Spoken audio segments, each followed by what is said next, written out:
E aí, galerinha do Chave do Enem, beleza? Como é que estão? Aqui quem está falando é o professor Yuri. Nós vamos estudar com vocês aí, a galera do segundo ano, um pouquinho sobre a Primeira Guerra Mundial. Começar, né, pela Primeira Guerra Mundial, beleza? Vamos lá, então, começando. Só antes da gente começar, só fazer alguns comentáriozinhos aí sobre a questão da Primeira Guerra Mundial e o período entre guerras, tá? Principalmente. A Primeira Guerra Mundial ela é um evento bastante complexo, acredito eu que mais complexo que a Segunda Guerra Mundial. Por quê? A Segunda Guerra Mundial ela aconteceu porque a primeira não ficou bem resolvida, ou nós tivemos alguns exageros no final da Primeira Guerra Mundial, né, que foi, digamos assim, acabou sendo um motor, né, que acaba gerando a Segunda Guerra Mundial.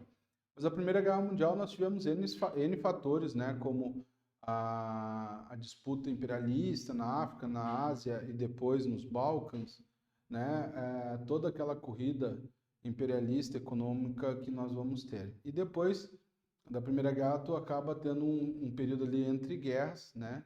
Um período onde tu vai ter toda uma recuperação no que diz respeito à crise, né? Que acabou sendo gerada pela Primeira Guerra Mundial. Então, em 24 de outubro, tá? Dia que a minha mãe nasceu, dia 24 de outubro, de 1929, ocorreu a queda da Bolsa de Nova York. A crise arrastou consigo os países ligados à economia dos Estados Unidos. Sobre o período que se seguiu ao colapso da Bolsa, né, considerando o cenário internacional, atende para as seguintes afirmações. Então, lembrando, né, os Estados Unidos ele lutou na Primeira Guerra Mundial, mas ele não foi afetado diretamente assim no seu território, e ele tinha uma grande produção, tanto interna, para o mercado interno, para o mercado europeu, para o mercado que comprava no mercado europeu. Só que com o passar do tempo, né, as coisas foram se recuperando e os Estados Unidos, de certa forma, não teve um decréscimo na produção, né? E muitas pessoas investindo na bolsa porque estavam, né, tendo um crescimento no valor das ações e tal. E aí quando essas ações elas começaram a baixar, né, estabilizar e baixar, né, tu teve uma venda generalizada e isso acabou causando a crise da bolsa de Nova York. Então, item 1, tá? De imediato, a crise levou à falência as instituições bancárias dos Estados Unidos e na Europa. Tá? 2. No ponto de vista econômico, a quebra da Bolsa de Nova York reforçou as ideias liberais e se iniciou, então, a era do neoliberalismo. Tá? 3. Na Europa, amplos setores da burguesia passaram a apoiar regimes políticos autoritários. 4. Na Europa, as chamadas... na Europa, as camadas médias se viram arruinadas pela inflação altíssima que destruiu seus rendimentos fixos. E 5, o empobrecimento e o medo da ruína levaram a pequena burguesia europeia a apoiar uma revolução social de caráter socialista, tá? Então, o item 1 é verdade, tá? É verdadeiro. O item 3 também, tá? As elites burguesas passaram a apoiar regimes políticos autoritários, principalmente regimes que lutassem contra o socialismo e o comunismo. E a 4 também, na Europa, camadas médias se viram arruinadas pela altíssima inflação. Tá? Então, a alternativa correta é a D, 1, 3 e 4, beleza? Uma questão legal, uma questão boa. Ao final da Primeira Guerra Mundial, a economia de muitos países da Europa encontrava-se destroçada. Enquanto os países vencedores tiveram compensações financeiras pela vitória, os perdedores não conseguiram encontrar saída rápida para a crise. A situação se agravou com a queda da Bolsa de Valores de Nova York, tá, em 1929, que teve consequências em todo o globo. tá? Acerca dos marcos históricos e das transformações sociais com o advento do regime político e econômico do mundo ocidental, considerando o contexto entre guerras, marque a alternativa correta. Então vamos lá. A Segunda Guerra Mundial deve ser entendida no contexto da crise dos anos 60 e da configuração geopolítica surgida após a Primeira Guerra. Após a quebra da Bolsa de Nova York, em 1945, a reação das autoridades estadunidenses foi a intervenção na economia como finalidade de recuperar a agricultura, a indústria e o emprego. Tá? Na Itália e na Alemanha, o clima de crise e descontentamento social abriu espaço para a instauração de um regime totalitarista com ideias expansionistas, o que foi um fator decisivo para a eclosão da Segunda Guerra Mundial. No contexto da década de 1930, na Europa, não afetada pela crise, a luta política foi travada entre os setores conservadores que apoiavam os regimes autoritários e os trabalhadores que difundiam em grande parte as ideias socialistas. A Alemanha foi um dos países que mais sofreram embargos dos países vitoriosos na Primeira Guerra Mundial, embora não tenha sido obrigado a pagar indenizações. A gente sabe que isso daí não é verdade. Então, a C, né, é a alternativa correta. Né, o que eu falei para vocês, que o tratamento que foi dado aos países que haviam perdido a guerra foi muito pesado. Né? Até os Estados Unidos tentou dar uma amenizada, né, com os 14 pontos de Wilson, mas não foram ouvidos, e eles fizeram o Tratado de Versalhes, onde eles bateram firme em quem tinha perdido. E isso passa a ser, digamos assim, o combustível, né, para que depois acontecesse a Segunda Guerra Mundial, né, esse espírito revanchista que se criou. 3. A expansão do nazismo teve como contexto a situação de crise e miséria nos países europeus, ligado à crise de 29 e aos efeitos da Primeira Guerra Mundial. É característica dessa doutrina, tá? Do nazifascismo. Tá? A intervenção direta do Estado na economia, buscando harmonizar o capital e trabalho. B, a política keynesiana, né, da busca do pleno emprego para estimular as economias em recessão. C, o Estado como defensor dos direitos dos trabalhadores. E D, o liberalismo econômico, em que o próprio mercado superaria o problema econômico sem a interferências do Estado. Tá? Então, na verdade, a A é a certa, a intervenção direta do Estado na economia, buscando a harmonização do capital e trabalho.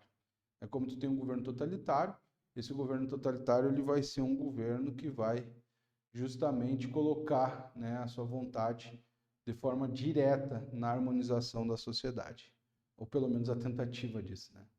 4. Ou bem eles nos entregam o governo, ou nós haveremos de tomá-lo, ocupando Roma. A marcha sobre Roma. É uma questão de dias, talvez de horas, e não lhe será dado o direito de desobedecer. Enquanto isso, podem se dispersar e manifestar sua solidariedade com as forças armadas. Viva o exército, viva o fascismo, viva a Itália. No fim das contas, tudo pode ser decidido pela força, pois na história é a força que decide tudo. tá? Isso daqui é um trecho, né, da fala do Benito Mussolini, e o texto evidencia o princípio democrático e humanista, nacionalismo e a participação popular, respeito à legalidade e à institucionalidade, o aparato militar e o autoritarismo, e o nacionalismo e a desvalorização da força. Já essa é daquelas questões que eu digo o seguinte: se cair, tu não pode errar, tá? Principalmente no Enem, se tu errar, o teu score vai lá para baixo, porque essa é daquelas questões assim que tu tem que olhar para ela e tá? AD, tá? O aparato militar, né? Todos eles eram militaristas e extremamente autoritários. Vamos para 5. O novo dicionário da língua portuguesa, o dicionário Aurélio, indica a filiação etimológica do termo república como o latim res publica. Isso é coisa pública, evidenciando que as raízes históricas dessa palavra, tão contemporânea e, ao mesmo tempo, muito antiga, remontam ao mundo latino e, por extensão, Grécia, substrato da cultura romana. Tá? Para responder a questão, leia o texto base 1, que a gente já leu, né? Então, essa daí, quando diz assim, leia o texto, é porque tu tem que ler o texto, tá? As ideias republicanas e democráticas passaram a ser contestados no Ocidente no contexto da da Revolta Liberal de 1845, um movimento conhecido como a Primavera dos Povos, diante da ascensão das forças socialistas incentivadas pela publicação do Manifesto Comunista de Karl Marx. B. A crise de 1929, momento em que o governo norte-americano abandonou o liberalismo econômico, passou a intervir economicamente, estabelecendo um governo autoritário e repressor através do New Deal. C. A crise econômica após a Primeira Guerra Mundial, que associada à ascensão dos ideais socialistas, contribuiu para o financiamento de grande capital para a concretização das ideias nazifascistas na Alemanha e na Itália. D. Guerra Fria, quando a Europa Ocidental adotou modelos autoritários do governo, respaldados juridicamente para conter a ascensão da União Soviética no Ocidente. E crise do socialismo, que, diante da ascensão dos movimentos nacionalistas e separatistas, levou a Europa a estabelecer um processo repressivo que conteve a fragmentação do leste europeu. Tá? Então, a C, né, a crise econômica após a Primeira Guerra Mundial, que associou a ascensão das ideias socialistas, contribuindo para o financiamento do grande capital para a concretização das ideias nazifascistas na Alemanha. Tá? Então, vamos para a próxima. No Brasil, como em toda a parte do mundo, enquanto avançam os anos de 1930, a atmosfera tornava-se cada vez mais pesada. Uma mudança radical estava em andamento, alterando a ordem das prioridades e indicando que a democracia não estava mais do lado da lista das preferências políticas. Tá? No contexto do período entre guerras, o cenário político descrito no excerto relaciona-se, né, ao fracasso da Liga das Nações e à Revolução Cubana, que a gente sabe que não foi na década de 30. B. A Revolução Bolchevique e a unificação da Alemanha. C. Ao expansionismo soviético, e ao terceiro mundismo, né? O terceiro mundo, no caso, né? Primeiro mundo, os países desenvolvidos, segundo mundo, o socialista, terceiro mundo, os subdesenvolvidos capitalistas.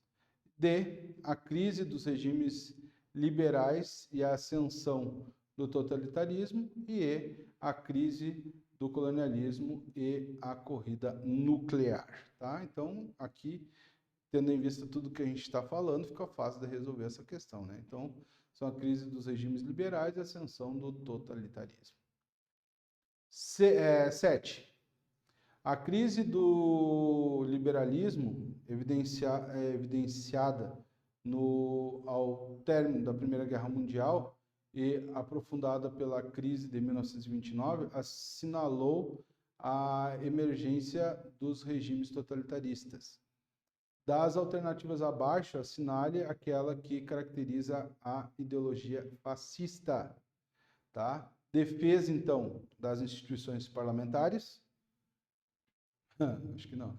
Recusa dos princípios antirracionais de exaltação da força física e da violência. C. Respeito à existência de diferentes correntes de pensamento. D. Afirmação do nacionalismo cultuando a figura do líder. E E. Formação do grupo paramilitares para a defesa das liberdades individuais. Tá? Essa daqui, né, a defesa do líder, é uma das características do nacionalismo, e defesa da figura do líder são as características do que nós entendemos como ideias que vão dar a base do totalitarismo. Beleza?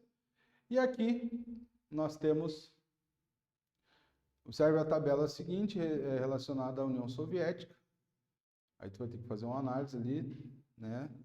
De um crescimento, que dá para ver de 28, 32 e 40. E aí, a leitura do contexto dos dados da tabela permite afirmar que os planos quinquenais da era stalinista, em função da Segunda Guerra Mundial, promoveram por igual a alavancagem da produção agropecuária e industrial, deixada para trás as medidas de racionalismo até então,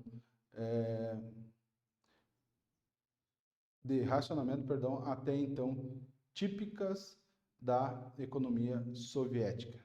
B. Dentre os elementos que estabelecem a evolução econômica soviética no período em questão, pode-se apontar a política de contenção das greves e a coletivização forçada das terras e a criação da imagem da URSS como pátria do socialismo. C.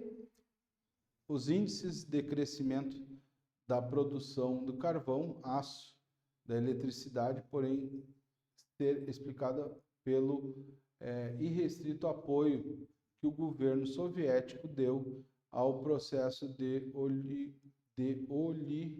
oligopolização das empresas, palavra difícil, privadas nesses setores. E a crise de 29, o craque da Bolsa dos Valores de Nova York, pode ser sentida na União Soviética de maneira semelhante à da Alemanha. Vamos, então, colocar aqui qual que é a correta. É a questão B, dentre os elementos que esclarecem a evolução econômica soviética no período em questão, pode-se apontar a política de contenção das greves e coletivização das forças da terra e a criação da imagem da União Soviética, né, desse crescimento dessa mãe pátria. Pessoal, espero que vocês tenham gostado desse ano aí, espero ver vocês aí no terceiro ano que vem. Um grande abraço, que todos tenham um bom Natal, um bom Ano Novo, e ficamos por aqui. É isso aí, valeu!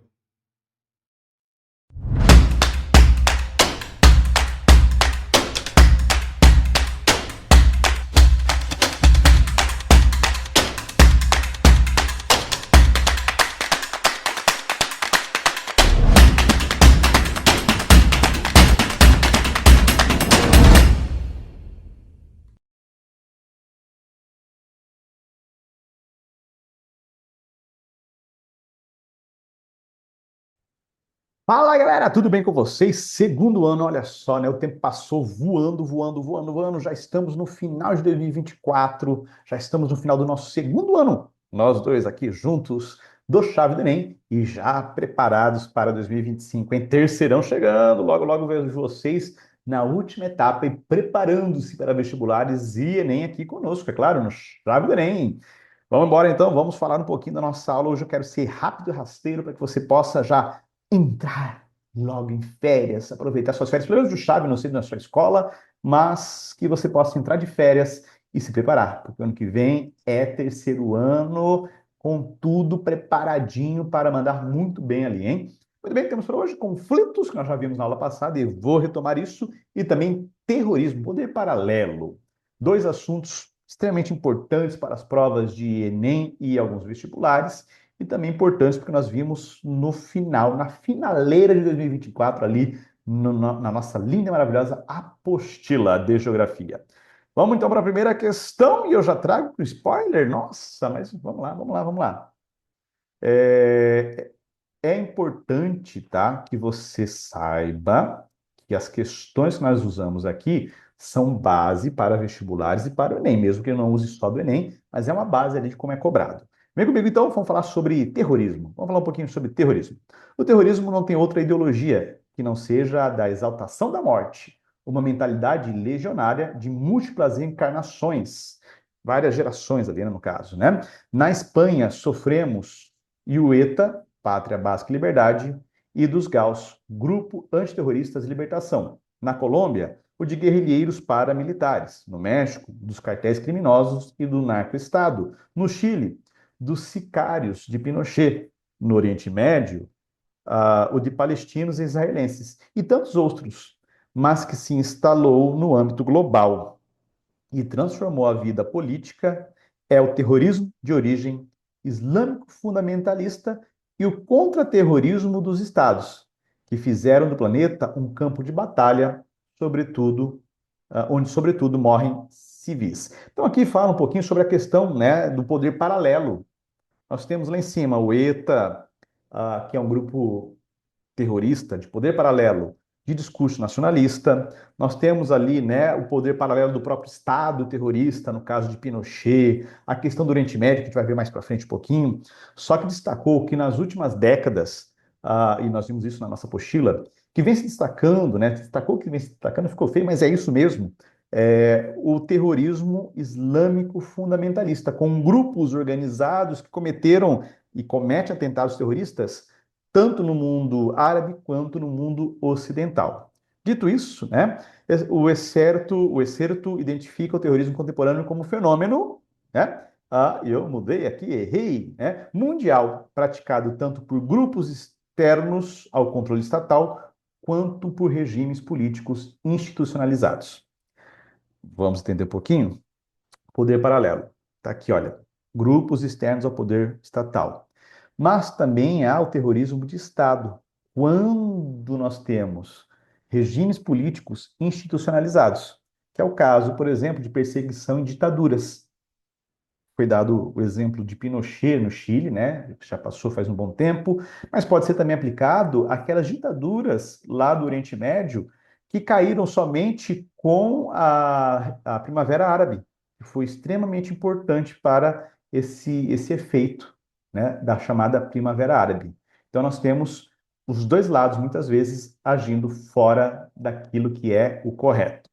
Décima questão: o terrorismo atual utiliza as técnicas do espetáculo, produzindo vídeos e montagens, por vezes muito bem elaborados.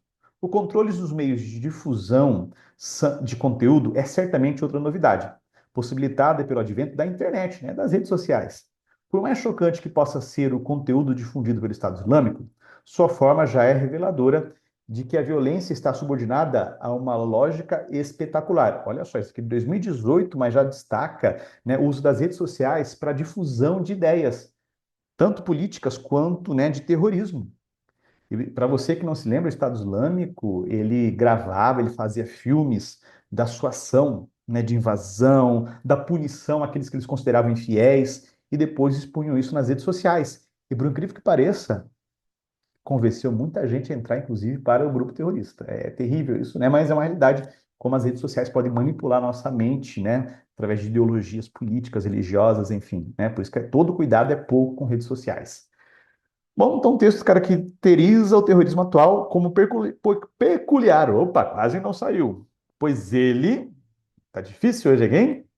Recorre a estratégias de ação de forte impacto visual e divulga suas atividades por meio das novas tecnologias, né? As redes sociais sendo usadas para fins nada bons, nada pacíficos e que infelizmente têm o seu efeito. Ok, então, 11ª questão, ainda falando de terrorismo, ainda falando de Estado Islâmico. Também conhecido como ISIS, sigla em inglês para Estado Islâmico de Iraque e da Síria. O Estado Islâmico, EI, é um grupo muçulmano extremista fundado em outubro de 2004 a partir do braço da Al-Qaeda no Iraque. É formado por sunitas, o maior ramo do islamismo. Entre os países muçulmanos, os sunitas são minoria apenas entre as populações do Iraque e do Irã, compostas majoritariamente por xiitas. Em janeiro de 2014, o Estado Islâmico declarou que o território sob seu controle passaria a ser um califado, a forma islâmica de um governo.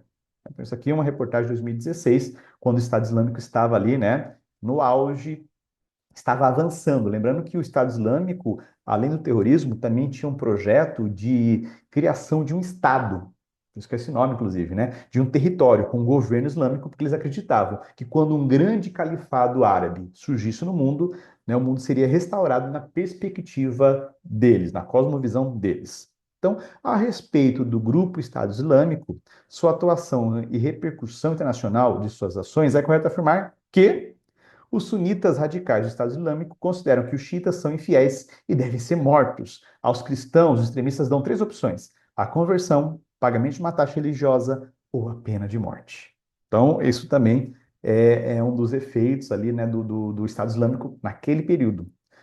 E eles assassinavam os xiitas, porque consideravam uma seita totalmente contrária ao islamismo. Olha só, né? Dentro do próprio islamismo.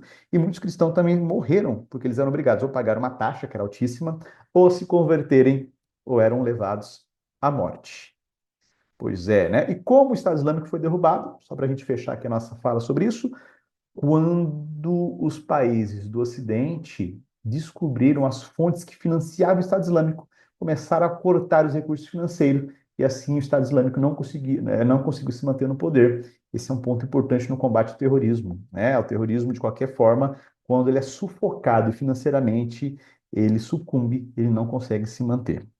12ª questão, agora falando sobre a guerra da Ucrânia, a guerra da Ucrânia, né, que é ataque lá da Rússia. Então nós temos um mapa mundi, onde nós temos as posições dos presidentes, né, a posição oficial dos países, isso aqui lá em 2023. Então, nós temos países neutros, né, como o Brasil, né, perceba esse tom do meio aqui da legenda. Um azul um pouco mais escuro são relativamente neutros, mas pró-Ocidente. O mais escuro são os grupos de países, é o grupo de países, na verdade, que são contra a Rússia, declaradamente contra a Rússia. Depois indo para o vermelho ali, mais claro, mais pró-Rússia, e o mais escuro, declaradamente apoia a Rússia. Ok? A maioria dos países que condena a Rússia pela guerra possui vínculos históricos, né? O vínculo histórico que explica essa postura em comum é o alinhamento ideológico da bipolaridade. É por isso que nós falamos tanto de Guerra Fria, de mundo bipolar no segundo ano, porque ele norteia muito do que acontece hoje no nosso mundo, muitos conflitos, né? Inclusive, né, os que estão acontecendo atualmente. Pegou a ideia? Vem comigo. Então, 13ª questão. Aqui a questão diz o seguinte: relacione os casos recentes dos principais conflitos e guerras do quadro geopolítico global aos países envolvidos, numerando os parentes abaixo de acordo com a indicação. Então, para a guerra da Síria, 2, guerra de Israel, Hamas. 3, Rússia e Ucrânia. E 4, guerra civil no Iêmen. Na esteira da Primavera Árabe, protestos inicialmente pacíficos contra o presidente em 2011 se transformaram em uma complexa guerra civil de grande escala entre três forças opostas. As mortes já passam de 300 mil. Isso aqui é guerra da Síria. A guerra da Síria começou com a Primavera Árabe, que nós já vimos, só que lá não terminou. E lá nós temos, infelizmente, né, centenas de milhares de mortos. E também, durante o período dessa guerra, o Estado Islâmico interviu, entrou no território. Ou seja, nós tivemos ali, durante um período, 3 agentes em guerra. As forças leais ao presidente Bashar al-Assad, os rebeldes contra o regime de Bashar al-Assad e o Estado Islâmico. Então, é o primeiro. Tá? Já eliminamos a B e a C, falta a D. Vamos lá. Conflito armado iniciado com a anexação da Península da Crimeia. Opa! Crimeia 2014, Rússia. Guerra da Rússia. Lembrando que a guerra de 2022 é um desdobramento que já havia sido startado, começado em 2014, quando a Ucrânia perdeu a Crimeia. Literalmente, a Rússia fez toda uma manobra geopolítica, aproveitando inclusive que a Ucrânia vivia um período de caos político, existia ali uma polaridade política, né, entre dois grupos brigando entre si, houve um impeachment de presidente, aproveitou esse momento, invadiu a Crimeia e ficou meio que por isso mesmo, que deu inclusive motivos para a Rússia acreditar que poderia continuar com uma invasão em 2022. Portanto, é a 3. Já temos a resposta, né? A resposta aqui é a D, e lemos os demais. Enquadrado em um conflito que persiste desde 48, Israel e Palestina, desde a criação do território pela ONU, né, em 47, a discussão começou em 48, as guerras, os conflitos começam e até hoje não tiveram fim. Né? O ataque realizado pelos membros do grupo terrorista contra populações do sul do país atacando tornou-se o conflito mais recente do mundo. Né? Hamas começa ali o conflito quando em 2023, quando faz um ataque surpresa ao sul do país, né, sequestrando pessoas e matando várias pessoas também, o que desencadeou uma guerra que também é bem sangrenta, né, inclusive está sendo julgado isso com milhares de civis do lado palestino também morrendo em função dos ataques. Dois lados bem complicados ali, né? E a última, né, é a guerra civil do Iêmen, que nós também vimos na nossa apostila, que tem a ver com a Primavera Árabe, que tem a ver com a tomada de poder por militares, que hoje, inclusive, apoiam o Hamas. 14ª questão, então nós temos aqui o mapa, né, da Rússia e da Ucrânia, com as áreas de ataque, as cidades cercadas, isso aqui desse ano ainda, de setembro, faz pouco tempo, aliás, setembro do ano passado, faz pouco tempo, o eixo de avanço russo e o eixo de ataque. Né? Perceba que praticamente toda a guerra vai do leste ucraniano até a porção central ucraniana e ali, né, no Mar Negro, na região de Odessa, próxima a Melitopol, né, que é o maior porto da região. Tá? Sobre a situação representada na figura, assinale a alternativa correta, que é os territórios ucranianos ocupados pelos russos, no quais as principais cidades possuem parte de seus cidadãos de etnia russa, são áreas limítrofes da Rússia. Tá? Então, quando você olha aqui, a maior parte das cidades cercadas, dominadas, são áreas onde a população é predominantemente de origem russa, o que dá, inclusive, né, segundo a visão russa, a autorização para essa invasão, para esse ataque. O que não é, nós sabemos que não é a única verdade. E a última questão aqui, né, uma selfie entre Xi Jinping e Vladimir Putin. Tem uma charge aqui e falamos sobre ela. Considerando o atual conflito do leste europeu, que envolve a Rússia e a Ucrânia, a posição da China retratada na charge faz referência ao quê? Você tem Vladimir Putin ali segurando um barril de petróleo, você tem Xi Jinping, que é o presidente chinês, abraçado a ele com um celularzinho, a bandeira da China ali fazendo uma selfie, né? A zona de interesse do governo chinês no fornecimento de combustível pela Rússia. Lembrando que a Rússia é uma grande produtora, tanto de petróleo quanto e principalmente de gás, que interessa muito aos chineses e a outros vizinhos. Por isso, quando a gente olhou aquele mapa, lembra lá do mapa de alinhamento? Deixa eu até voltar aqui. esse mapa aqui, né? Quando nós olhamos a China, olha a China aqui, ela não apoia totalmente a Rússia, não é abertamente apoiadora da Rússia, né? Diferente da Coreia do Norte, que está aqui, olha, mas ela é pró-Rússia, né? Quando há as deliberações, ela tenta, né, não prejudicar a Rússia, visto que há interesses políticos e também interesses econômicos. Pois é, meus queridos alunos, olha só, né?